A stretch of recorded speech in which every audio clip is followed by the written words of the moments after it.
રેલવેના ભાડામાં 26 ડિસેમ્બરથી વધારો થશે। અમદાવાદથી લાંબા અંતરની રેલ મુસાફરી મોંઘી પડશે। અમદાવાદથી લાંબા અંતરની ટ્રેનના ભાડામાં ₹35 સુધીનો વધારો થશે, જેના કારણે નાગપુર, હૈદરાબાદ, બેંગ્લોર, ચેન્નઈ જવું મોંઘું પડશે। તો અમદાવાદથી દિલ્હી, ભોપાલ અને ઇન્દોરના ભાડામાં પણ વધારો થશે। 215 કિલોમીટર સુધીના ભાડામાં કોઈ વધારો નથી કરવામાં આવ્યો, એટલે કે ટૂંકા અંતરની જે ટ્રેન્સ છે એના ભાડામાં કોઈ બદલાવ કરવામાં નથી આવ્યો, જેના કારણે એની ટિકિટ મોંઘી નહીં થાય, પરંતુ 215 કિલોમીટરથી વધારે હોય તો કિલોમીટર દીઠ 1 પૈસાનો વધારો કરવામાં આવ્યો છે।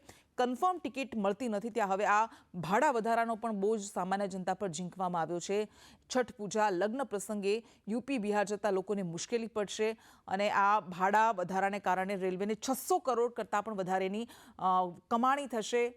રેલવે તરફથી જે પ્રકારે કહેવાય છે કે આ જે વધારાની કમાણી હોય છે એનો ઉપયોગ ઇન્ફ્રાસ્ટ્રક્ચર માટે, રેલવેની સુવિધાઓને વધારે બહેતર બનાવવા માટે થતો હોય છે, પરંતુ લાંબા અંતરની રેલ મુસાફરી સામાન્ય જનતાને મોંઘી પડશે।